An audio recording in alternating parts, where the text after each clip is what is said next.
دوست اور ان کے جو ولی ہیں وہ طاغوت ہیں. طاغوت وہ ہوتا ہے جو اللہ کے مقابلے میں اپنی بڑائی بیان کرے.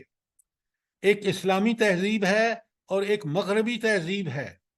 مغربی تہذیب طاغوت ہے اور قرآن و سنت والی تہذیب ایک اللہ تعالیٰ کی نعمت ہے جس کو آپ نے اس نعمت کو اختیار کیا تو آپ کو نظر آتا ہے کہ یہ بال ننگے ہوں تو بڑا گناہ ہے عورت کے لیے. تو اللہ فرماتے ہیں کہ جب یہ لوگ اللہ کا انکار کرتے ہیں, اللہ کے احکامات کو چھوڑتے ہیں, تو پھر اللہ ان کے ساتھ کیا کرتا ہے؟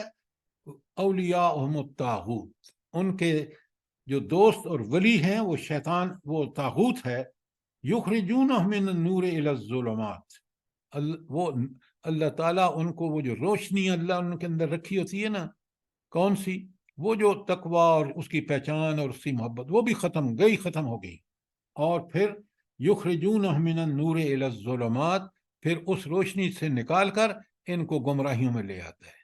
جو شیطان, بڑی خوبصورت ان کا انجام کیا ہے آگے اللہ تعالیٰ کا غضب دیکھیں. اولئک اصحاب النار, یہ جہنمی ہیں. ہم فیہا خالدون, یہ اس میں ہمیشہ رہیں گے. یہ دنیا میں چند روز کر لیں, اللہ کی مہلت دی ہوئی ہے, لیکن اپنے خلاف یہ پوری اللہ کے سامنے دلیل پیش کر رہے ہیں, حجت ہے کہ ان کو اللہ تعالیٰ جہنم میں پھینک دے. تو یہ ہے اللہ تعالیٰ کا کہ ایمان لا کر اس کے تقاضے پورے کرو گے, تمہیں وہ نور نصیب ہو جائے گا اور گمراہیوں سے نکل آؤ گے. اگر انکار کرو گے, عملاً انکار کرو گے, تو پھر تم جو ہے تم جہنمی ہوت من جاگ کے رہ جاؤ گے. جی اب فرمائیے آپ. سر جی میں وہ ایک شادی کی بات کر تھی, اپنوں کی شادی تھی, تو وہ وہاں پر ہم ایک دن تو گئے, میں اور میری بیٹی, تو ہم دو ہی تھے نقاب میں, تو بیٹھے رہے ہم, کیونکہ وہاں مووی والے بھی تھے اور دوسرے تیسرے. تو سر جی وہ دوسرے دن انہوں نے ہمیں وائس میسج کر کے کہا کہ تم دونوں ہماری شادی میں نہ آنا. ہمارے مردوں کو کہا کہ آپ لوگ آ جائیں تو یہ نہ آئے نا, کیونکہ یہ نقاب کر کے بیٹھی رہتی ہیں, تو اس وجہ سے. پھر وہ ہمارے مردوں نے کہا کہ پھر ہم بھی نہیں آئیں گے کہ اگر ایسی محفل ہے تمہاری تو وہ وہی بات ہے کہ وہ پھر ذلیل کرتے ہیں دین والوں کو. دیکھیں نا, یہ کفر ہے, یہ ہے گمراہیاں, کہ ان کو وہ عورتیں ہو کہ ان کو یہ پسند نہیں کہ عورتیں وہ لباس میں آئیں جو ان کے ایمان جو جس کا تقاضا کرتا ہے. اب آپ مجھے بتائیں نا, آپ ہی مجھے بتائیں کہ اور کافر کیا ہوتا ہے جو عملاً یہ اللہ کے راستے سے روکنا ہے, یہ بہت بڑا گناہ ہے. تو ہم کہاں پہنچ گئے آپ دیکھیں, ہم نے طاغوت کو فالو کیا. طاغوت نے کہا کہ اب میں نے یہ بھی گوارا نہیں کہ اللہ کی برکت تھے وہ لوگ جو وہاں اللہ کے حکم کے مطابق لباس پہن کے آئے تھے, دعائیں کر رہے تھے. یہی شادیاں ہیں جن کے بعد آپ دیکھتے ہیں آج معاشرے میں طلاق عام ہے. ان بچیوں میں جو نفس کی غلام, اپنی خواہشات کی غلام ہے, یہ اپنے میاں کے اور میاں کے والدین کے حقوق ادا نہیں کر سکتی. وہیں سے جھگڑا شروع ہو جاتا ہے.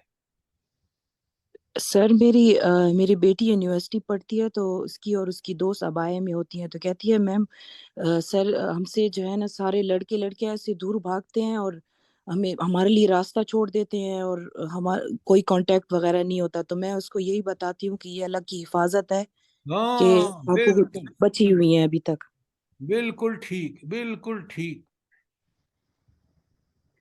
اچھا میں آپ کو ایک چیز بتاؤں ذرا, آپ سب کیونکہ ماشاءاللہ بڑے سمجھدار والدین ہیں, اللہ سے تعلق ہے آپ کا. پہلے تو آپ اپنے بچوں کو کبھی ایسی آزمائش میں نہ ڈالیں کو ایجوکیشن میں. میں آپ کو ایک واقعہ بتاتا ہوں. میں یہاں ایک ڈائریکٹر تھا یونیورسٹی کا, اور وہ میڈیکل کالج جو مرگلہ میڈیکل کالج ہے وہ افیلیٹڈ تھا یونیورسٹی سے, تو میں ڈائریکٹر تھا یونیورسٹی کی طرف سے. تو ایک دن میرے پاس ایک بندہ آیا میاں والی سے, تو اس نے مجھے یہ کہا کہ میں ہوں تو بڑا غریب, لیکن میں چاہتا ہوں کہ میری بچی جو ہے وہ میڈیکل میں کرے. تو میں نے اس سے کہا کہ میاں صاحب میری بات سنو, یہ بچی کل ڈاکٹر بن کے اور 20-25 ہزار کا جاب اس کو ملے گا. آپ یہ بچی آپ کی انٹیلیجنٹ ہے, اس کو آپ عربک یا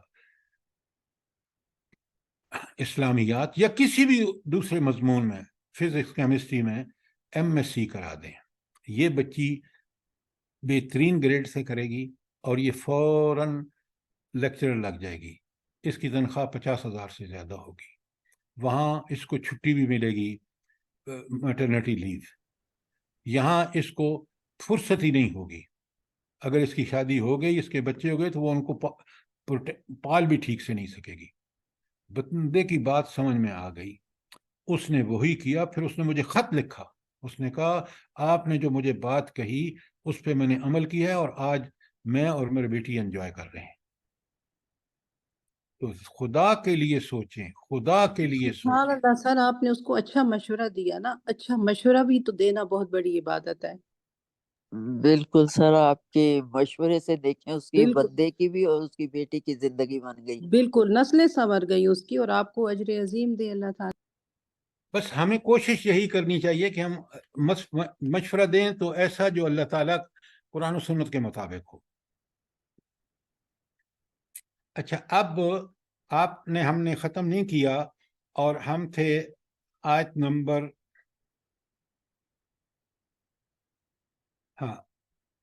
34 سر 35 کرنی ہے, آیت نمبر 35 پہ.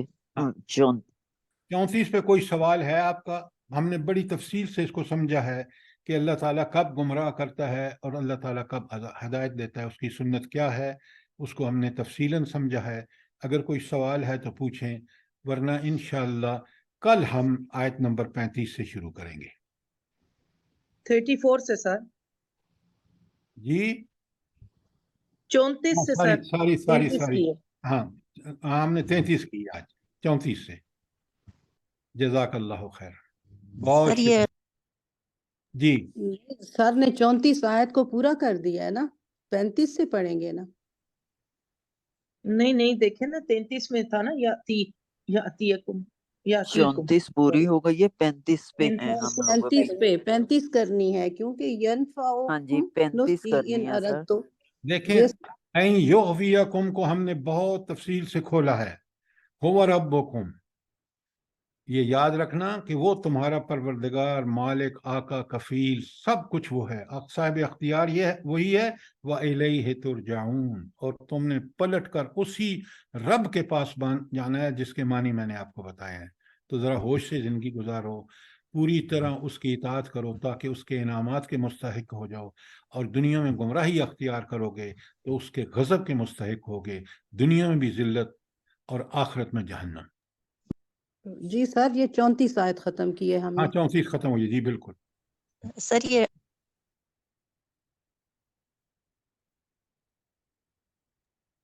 سر اس کی تھوڑی سی وضاحت کر دیں, مجھے اس میں تھوڑی سی کنفیوژن ہے. کس میں؟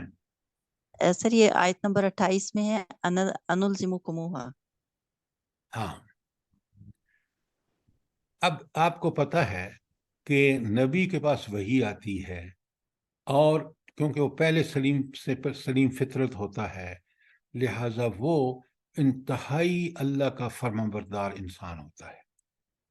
تو اس کے پاس جو اللہ کی دی ہوئی ہدایت, اللہ کی دی ہوئی بصیرت ہے, وہ کہتا ہے کہ انلزمکموہا, کیا میں تمہیں چپکا دوں, حالانکہ وہ تمہیں پسند ہی نہیں ہے وہ چیز, کہ اللہ کی اطاعت, اللہ کے احکامات جو برحق ہیں, انتم لہا کارہون, تمہیں تو وہ ناپسند ہے, تو کیا میں اس کو تمہارے اوپر چپکا دوں؟ زبردستی تو میں نہیں کر سکتا. یہ تو اللہ نے تمہیں آزادی دی ہے, اسی آزادی کا امتحان میں تو تمہیں جنت اور جہنم ملنی ہے. اب آپ کو سمجھ آ گیا انلزمکموہا کا کیا مطلب ہے؟